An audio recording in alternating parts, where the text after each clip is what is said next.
పిల్లలు స్కూల్ నుంచి వచ్చిన తర్వాత నేను కూడా మిషన్ మించి లేసి ఇంకా వాళ్ళకి అన్నం పెట్టి వాళ్ళని పడుకోబెట్టాలి, బయటికి వెళ్ళకుండా ఎలాగో అలాగాని నానా పాటలు పడుతున్నానండి. మా కన్నీ పడుకున్నాడు కానీ నాని అయితే అస్సలు పడుకోవట్లేదు. అసలు విషయం ఏంటంటే నాని నిన్న నైట్ ఒకరిది వస్తువు ఓడిపోతే అది నానికి దొరికింది.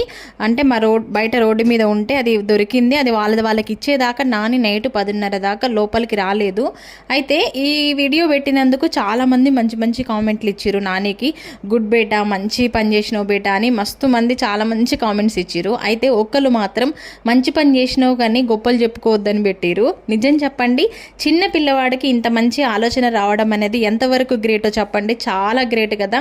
ఇంకా దీన్ని నలుగురికి చెప్పుకోవడంలో తప్పేముంది చెప్పండి. పిల్లల్ని ఇలాంటి పనులు చేసినప్పుడు ఎంకరేజ్ చేయాలి. ఒకరిని చూసి ఒకరు నేర్చుకుంటారు మంచి పనులు. అందుకోసమని ఆ వీడియో పెట్టడం జరిగింది. నేను అంటే తప్పు పట్టట్లేదు. మీరు అలా చెప్పినందుకు నాకు కొంచెం బాధేసింది. ఎందుకంటే పిల్లల్ని ఎంకరేజ్ చేయాలి మంచి పనులు చేసినప్పుడు, కానీ ఇలా డిసప్పాయింట్ చేయొద్దు కదా. వాళ్ళు చదువుతారు కదా కామెంట్స్. ఓకేనా ఫ్రెండ్స్, మీరేమంటారో కామెంట్ చేయండి ఈ విషయం గురించి.